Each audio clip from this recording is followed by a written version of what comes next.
Good morning. Good morning. Okay. So, hello. Want to make sure we are streaming.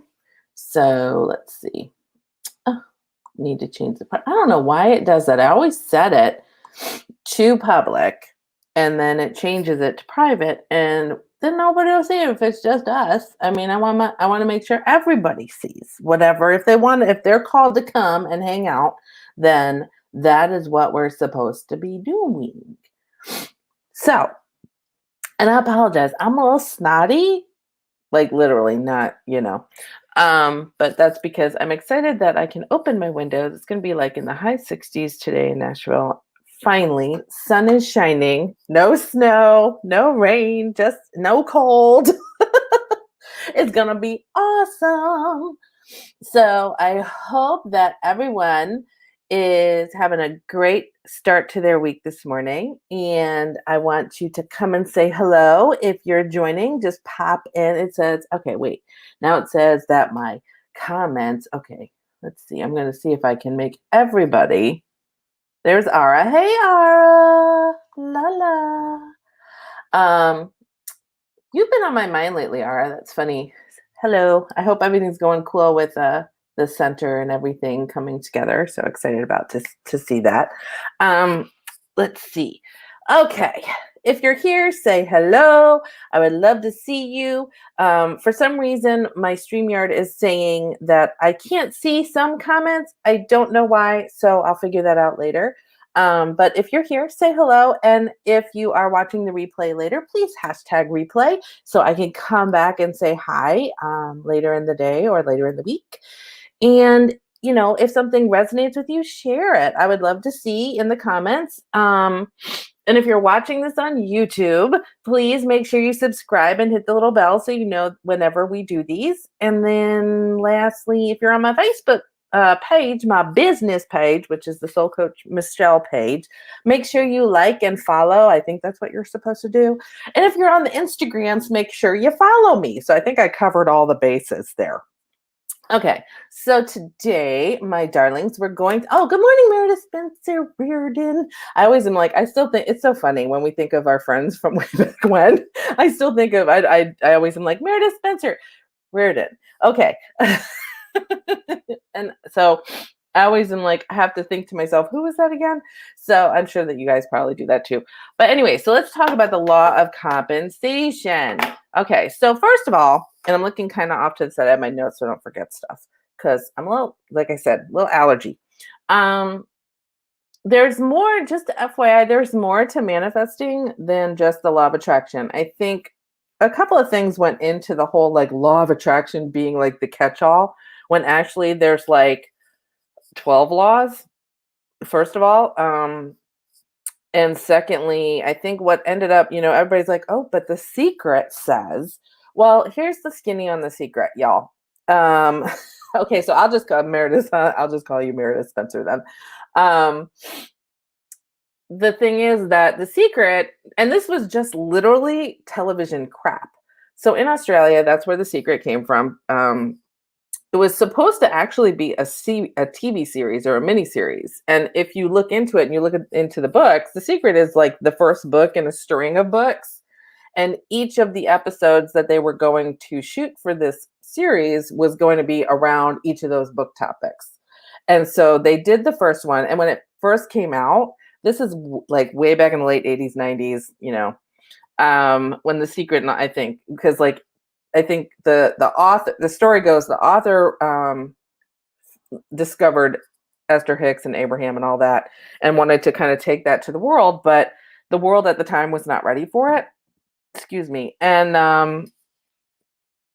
so the TV goobs, as we all know, the pilot, which is now the movie The Secret, was spectacular and launched an entire movement. But at the time, the producers of whatever said that they were not really, they thought the public was probably not ready for this kind of business. And obviously now we are like grappling and clamoring to deal with it or to learn it.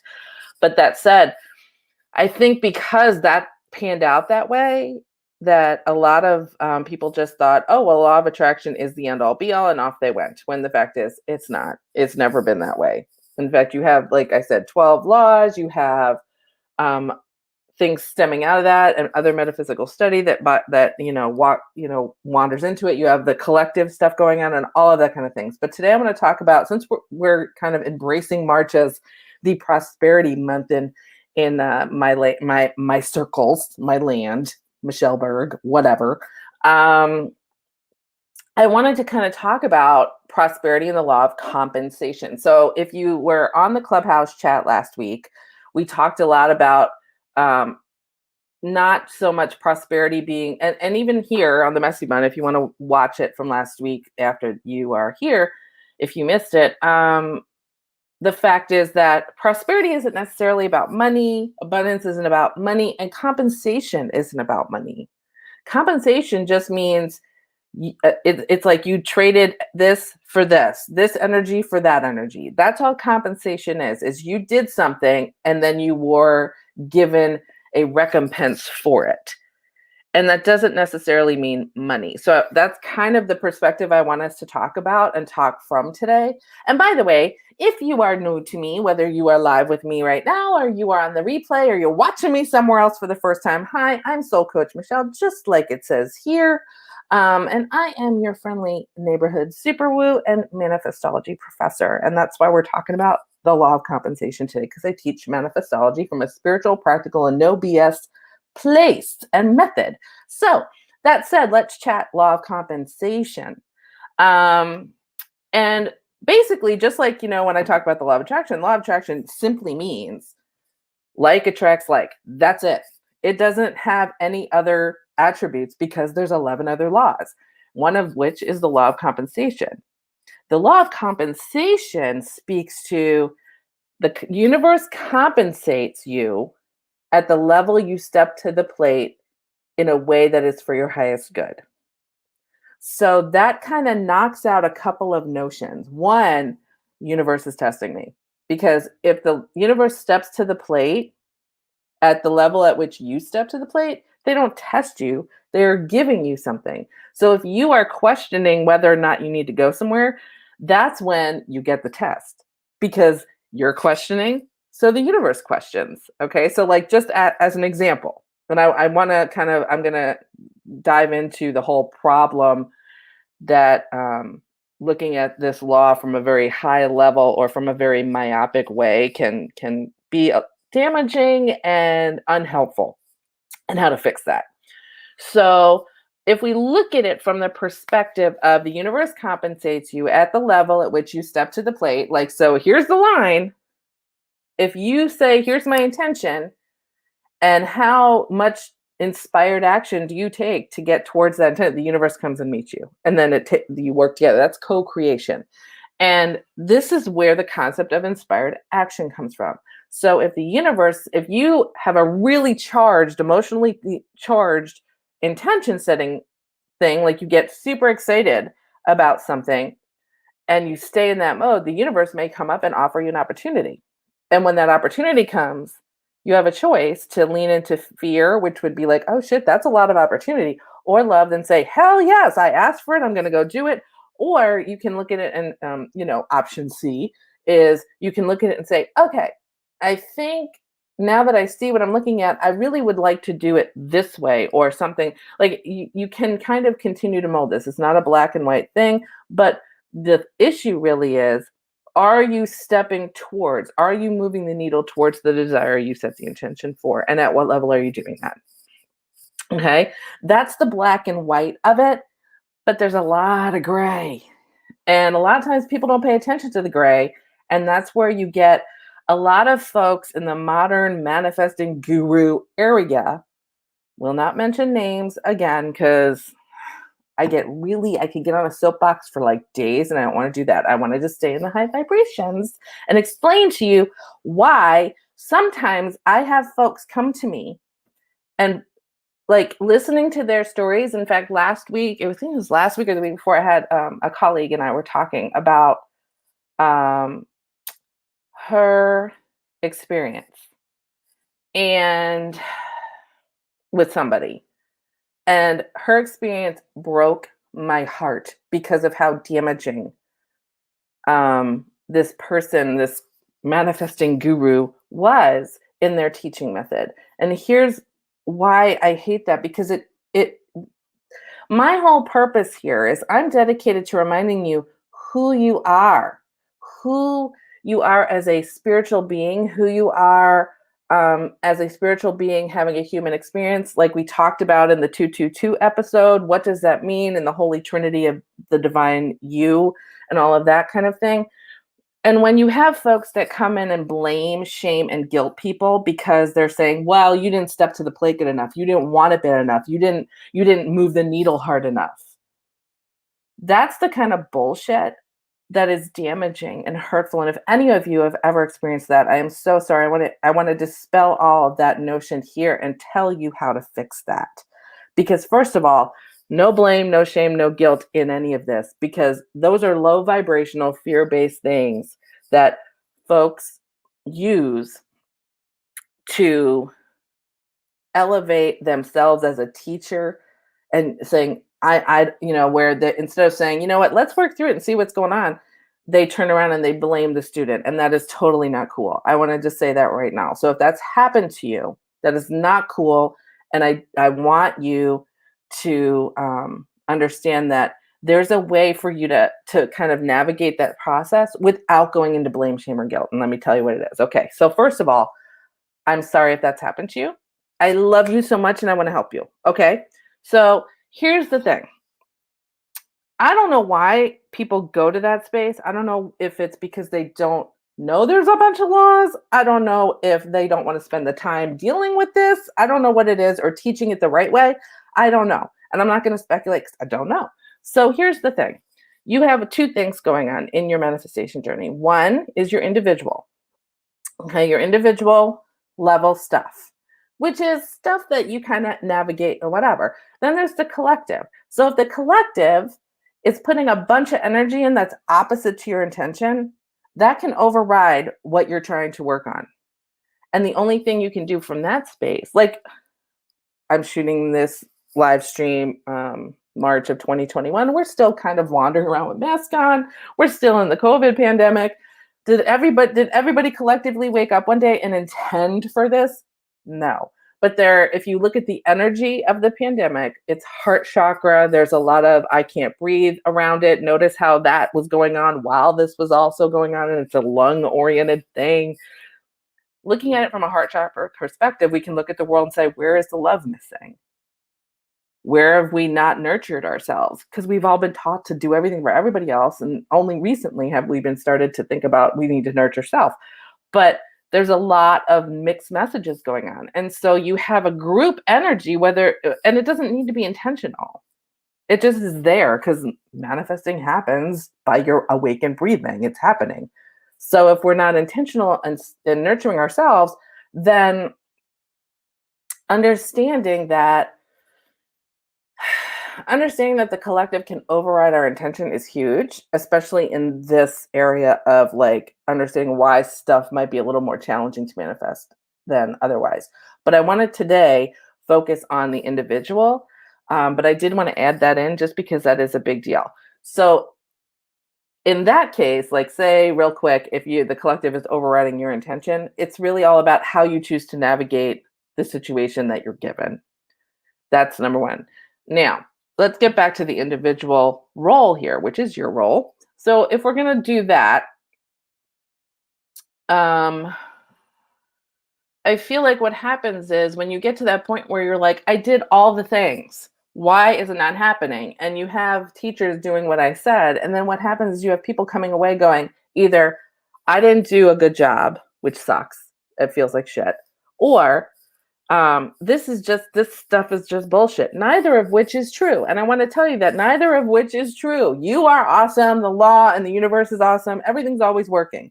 We just need to learn how to navigate it better. Okay. So from that space, instead of saying, I worked so hard, why did things not happen? We got to do some investigation. I'm all about the investigation. Everything is for data. If you can get to the place where you can release the emotion and step into it from a world of manifestology, which again, I always talk about it from these terms because to me, if we can come at it from a spiritual science perspective, which lots of investigation, lots of experimenting, all of that kind of stuff. If we can do that here, then that's when things start to shift. So if we can utilize this time of when we're kind of going, why isn't anything working? And instead of getting upset, blamey, shamey, guilty about it, we say, let me dig into the evidence and the data and see what's going on here. And so from that perspective, what you might want to say is, okay, is this a collective thing, like I explained? Yes, no, investigate that avenue. What about if it's me? If I'm stepping to the plate and nothing's happening, is it me? Am I doing something? I thought I was one? Okay, if you truly feel in your heart you've done everything you can to step to the plate, then it's time to investigate, am I being myopic in where my manifestations are coming from? This is a new concept. I'm going to say it again. If you get to this space where you're doing all the things, you feel in your heart of hearts and you're real honest with yourself, I've stepped to the plate as strongly as I can, and I don't know why it's not happening. That's when you start to look at the data and go, am I being myopic in how I'm in my expectations? Am I putting too many expectations here? So let me kind of give this a real world twist. Let me take a sip first. Okay. And this is something someone mentioned in the last conversation on Clubhouse, which I thought was an excellent example of this. So say you have your own business and you say to yourself, I want my business to be very lucrative. Here's my numbers for the month that I want to hit. And for whatever reason, and you think to yourself, okay, I also know to get to that number within my own control, here are the things I need to do to be visible, to put out there, to talk to people, to do all the things that I got to do, to step strongly to the plate to support that intention.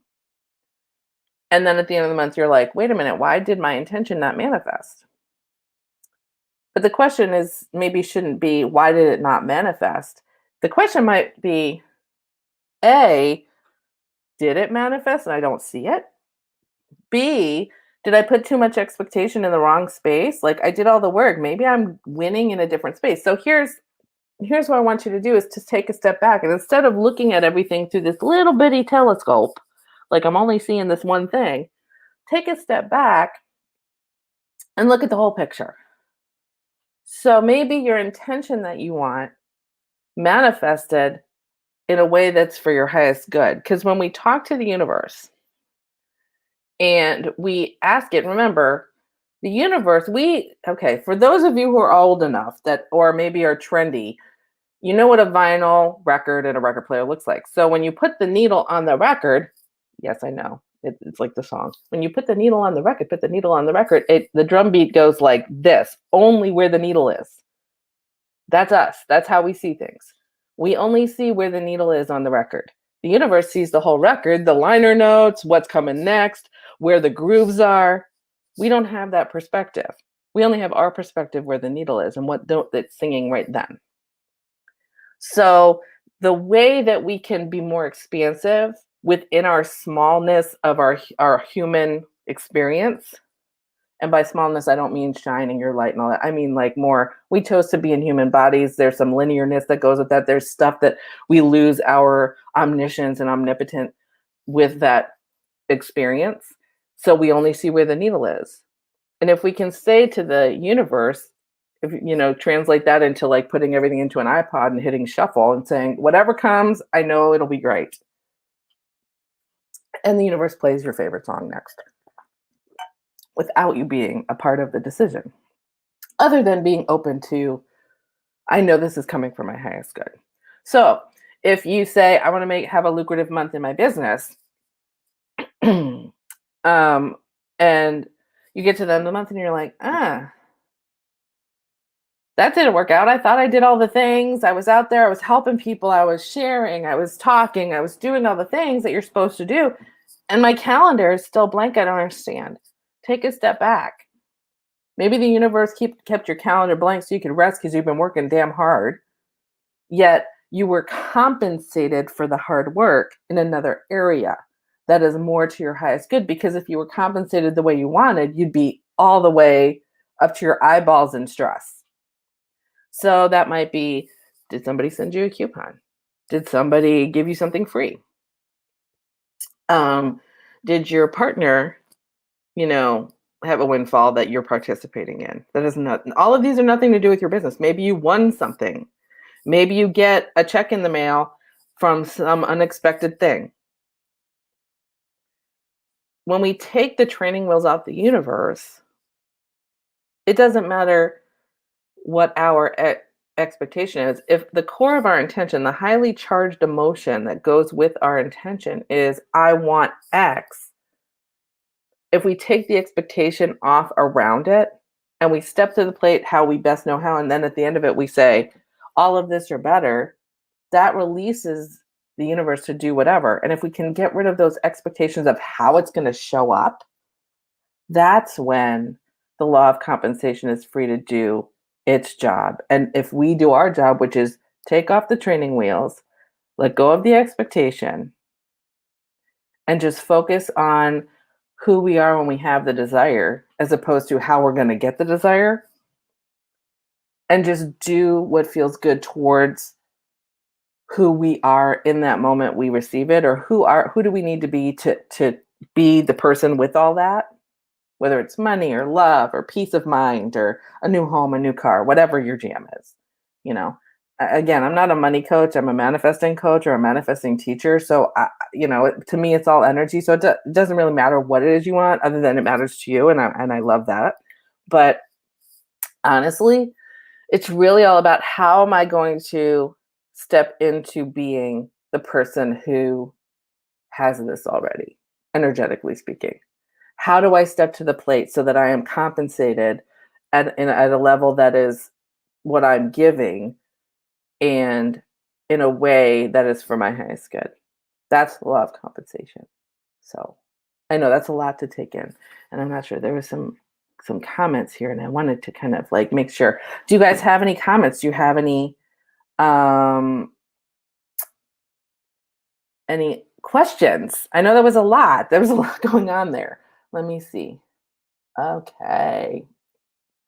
Oh, hey, Susan. This is so weird because I only see half of the comments on the StreamYard thing. So this is kind of weird. StreamYard's the third-party software I use to stream all over the place, all over the land. Let's see. So Susan commented. Let's see. Susan says, so maybe asking, how did it manifest? I would say not how did, because we don't need to know how. We don't need to know how. I don't need to know how it manifested, other than it's fun to know. But more, the how is not our job. The what, the why, and the inspired action, those are our jobs. That's your job description. What do I want? Why do I want it? And when the universe says, hey, here's an opportunity to step toward it, saying, okay, thank you. That's it. It's more saying, when you're doing your investigation of this, if something's not working, what is going on with, not so much where am I in the wrong, but but more, am I not seeing the manifestation coming from another place? Let's see. Oh, I meant in what way? Oh, got you. Thanks, Susan. Yes. Sorry.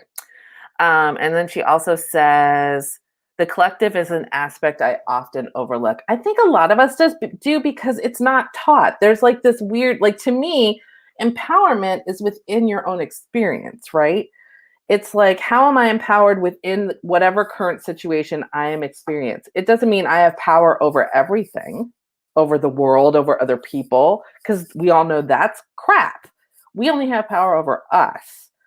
And so the thing is, the collective has so many layers to it. When we think about it, when we put energy in, it's like when Gandhi talked about, be the change you want to see in the world. The opposite is also true, when it's like, when you are the change you don't want to see in the world, because and not you guys, but in general, if people are running around living afraid of what's around the corner, that energy collectively, when there's a lot of it, people poking, like the news media or advertising, poking people's amygdala creates a fear energy burst that goes into the collective until it's big enough where something happens that is of that like energy.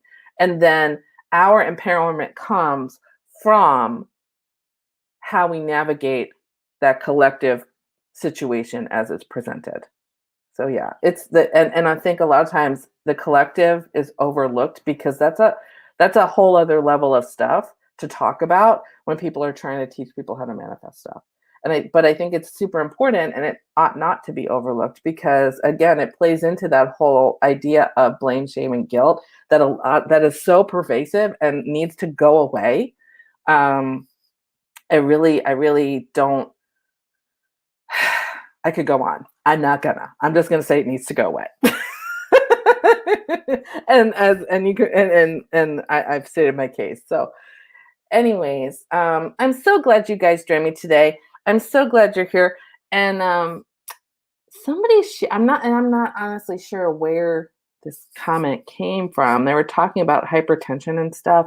I'm not quite sure what's going on with that comment. It might be put on the wrong thing. So I'm not going to speak to it because I'm not a doctor. But anyways, I think that's it for today. If you guys have comments, do a hashtag replay, or if something comes up later and you rewatch it, hashtag replay so that I can come back and say hello and see what you've shared. And then also remember, join me on Clubhouse on Wednesday at 1 p.m. if you are on Clubhouse. And I am over there. My handle, or I don't know, screen name, whatever the trendy word is over there, is at Soul Coach Studio. So go ahead and find and follow me over there if you're on there. And then you can click on the little bell by my profile and it'll remind you when stuff is happening, that I'm hosting rooms. And there's a calendar thing at the top that you can click on. And if you scroll and find the scheduled room for us on Wednesday, that's at 1 p.m. Central, you can click on it and it'll let you put it in your calendar so you don't forget to show up and hang out. So if you want to come on over and hang out, I would love to see you guys there if you want to, because then this is just me talking at you and kind of teaching. And then over there is what I guess we would call an after party. And so you can come and chat about this topic. I would love to see you there. Last week we had a good crew and it was super fun. Lots of perspectives and lots of ahas, I think, and sharing. And I just love the whole concept of Clubhouse, of having like chit chats about these things. So would love to see you there. Thank you so much for joining today. I love having these little lesson circles, I guess, if you want to call it that, on Mondays. And I hope to see you guys in the Clubhouse on Wednesday at 1. And oh, Meredith, I know, but we can't make everything, right? So just see if you want to put it on your calendar and join this coming week on Wednesday. It's at, I think, 2 o'clock, your Eastern time zone. So 2 o'clock on Wednesday for you in the Clubhouse. But anyways, I hope, hey, Julia, I hope to see you guys soon. I will I'm starting to kind of have ideas for things for next month because it takes a minute to schedule things. So these things that I'm thinking are group classes on Zoom. I've made a list. That's as far as I've gotten. So I will not share any further other than be on the lookout. If you're not on the Manifestology VIP list, make sure you click the link in the thingy up here to join, or if you're on your YouTube, you're down here, to come and join, because that's where I will share that first so that you can get in on that. That'll happen in April, probably.